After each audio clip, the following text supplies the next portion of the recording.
میں ہوں آپ کا میزبان ہارون رشید۔ آج بات صرف مری کی نہیں، آج بات پاکستان کے مستقبل کی ہے۔ اگر آج ہم خاموش رہے تو کل ہمارے بچوں کو نہ ٹھنڈی ہوا ملے گی، نہ صاف پانی، نہ سرسبز پہاڑ۔ آخر یہ کون لوگ ہیں جو ترقی کے نام پر پاکستان کے جنگلات کو قانونی طور پر کمزور کرنے کی کوشش کر رہے ہیں؟ کیا پاکستان پہلے ہی موسمیاتی تبدیلی، شدید گرمی، سیلاب، خشک سالی اور پانی کے بحران کا شکار نہیں؟ پھر آخر ایسے وقت میں جنگلات کے تحفظ پر سوال کیوں اٹھ رہے ہیں؟ یہ صرف درختوں کا معاملہ نہیں، یہ کروڑوں پاکستانیوں کی زندگی کا معاملہ ہے۔ یہ راولپنڈی اور اسلام آباد کے پانی کا معاملہ ہے۔ یہ آنے والی نسلوں کی سانس لینے کے حق کا معاملہ ہے۔ اگر جنگلات کمزور ہوں گے تو بارش کا نظام متاثر ہوگا، زیر زمین پانی کم ہوگا، لینڈ سلائیڈنگ بڑھے گی، درجہ حرارت میں اضافہ ہوگا اور نقصان صرف مری کا نہیں پورے پاکستان کا ہوگا۔ آج ہم پوچھیں گے وہ سوال جن سے شاید بہت سے لوگ بچنا چاہتے ہیں۔ آخر پنجاب اسمبلی میں منظور ہونے والی اس ترمیم کی ضرورت کیوں پیش آئی؟ اس سے فائدہ کس کو ہوگا؟ نقصان کس کا ہوگا؟ کیا ماحولیات کے تحفظ کے دعوے اور یہ قانون ایک دوسرے سے متصادم دکھائی دیتے ہیں؟ اور کیا واقعی اس قانون کا عدالتی جائزہ ہونا چاہیے؟ آج حقائق بھی ہوں گے، سوال بھی ہوں گے اور عوام کی آواز بھی، کیونکہ اگر آج قوم نہ جاگی تو کل شاید جنگلات بھی نہیں بچیں گے، پانی بھی نہیں بچے گا اور ہم صرف افسوس کرتے رہ جائیں گے۔ پنجاب اسمبلی سے فارسٹ ترمیمی ایکٹ 2026 منظور کیا گیا ہے۔ اطلاعات کے مطابق اس ترمیم سے حکومت کو مخصوص حالات میں قومی اہمیت کے منصوبوں کے لیے محفوظ اور نیم محفوظ جنگلات کی قانونی حیثیت تبدیل کرنے کا اختیار مل سکتا ہے۔ سوال صرف یہ نہیں کہ آج اقتدار میں کون ہے، اصل سوال یہ ہے کہ اگر کل کوئی حکومت، کوئی طاقتور ادارہ یا کوئی با اثر گروہ اسی اختیار کا غلط استعمال کرے تو اسے کون روکے گا؟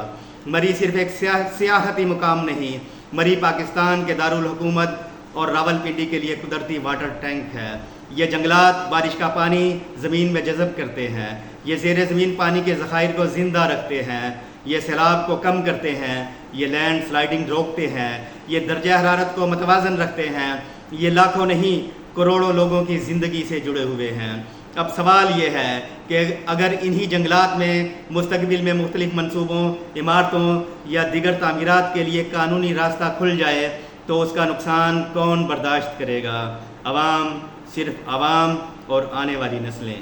حیرت کی بات یہ ہے کہ ایک طرف جنگلات بچانے، ماحول بہتر بنانے اور مری کی بحالی کے دعوے کیے جاتے ہیں، جبکہ دوسری طرف ناقدین کے مطابق ایسی قانونی ترمیم سامنے آتی ہے جس پر ماحولیاتی ماہرین سوال اٹھا رہے ہیں۔ اگر مقصد واقعی جنگلات کا تحفظ ہے تو پھر اس ترمیم میں ایسے مضبوط حفاظتی اقدامات کیوں شامل نہیں کیے گئے جو کسی بھی ممکنہ غلط استعمال کو روک سکیں؟ اور اب سوال پنجاب اسمبلی سے، حکومتی ارکان سے بھی، اپوزیشن سے بھی، کیا کسی نے کھڑے ہو کر پوچھا کہ جنگلات صرف درخت نہیں ہوتے، یہ پانی ہوتے ہیں، یہ آکسیجن ہوتے ہیں، یہ زندگی ہوتے ہیں، یہ پاکستان کے بچوں کا مستقبل ہوتے ہیں؟ اگر واقعی بحث ہوئی تو عوام کو اس کی مکمل تفصیل کیوں نہیں بتائی گئی؟ اور اگر بحث ہی نہیں ہوئی تو یہ خاموشی کس بات کی علامت ہے؟ پاکستان پہلے ہی شدید موسمیاتی بحران کا شکار ہے، کبھی تباہ کن سیلاب، کبھی شدید گرمی، کبھی پانی کی قلت، کبھی خشک سالی۔ دنیا بار بار خبردار کر رہی ہے کہ جنگلات بڑھاؤ، لیکن اگر جنگلات کی قانونی حفاظت کمزور ہونے کا تاثر پیدا ہو تو عوام کے خدشات بڑھنا فطری ہیں۔ پاکستان کی اعلیٰ عدالتیں متعدد فیصلوں میں قرار دے چکی ہیں کہ صاف اور صحت مند ماحول حق زندگی سے جڑا ہوا بنیادی حق ہے۔ اسی لیے متعدد قانونی ماہرین کی رائے ہے کہ ایسی قانون سازی جس کے نتیجے میں ماحول کو نقصان پہنچنے کا خدشہ ہو، اس کا عدالتی جائزہ لیا جا سکتا ہے۔ یہ فیصلہ عدالت کرے گی کہ آیا یہ ترمیم آئین سے ہم آہنگ ہے یا نہیں۔ اگر منتخب نمائندے عوام کے خدشات دور نہیں کر پا رہے تو پھر جمہوری نظام میں عدالت، وکلاء، ماہرین ماحولیات اور سول سوسائٹی کا کردار مزید اہم ہو جاتا ہے۔ اگر آج ہم نے اپنے جنگلات نہیں بچائے تو کل پانی کہاں سے آئے گا؟ بارش کا نظام کیسے بچے گا؟ آنے والی نسلیں ہمیں کس نام سے یاد کریں گی؟ ترقی ضرور ہونی چاہیے، لیکن ایسی ترقی نہیں جو جنگلات کھا جائے، پانی ختم کر دے اور پاکستان کے ماحولیاتی مستقبل کو خطرے میں ڈال دے۔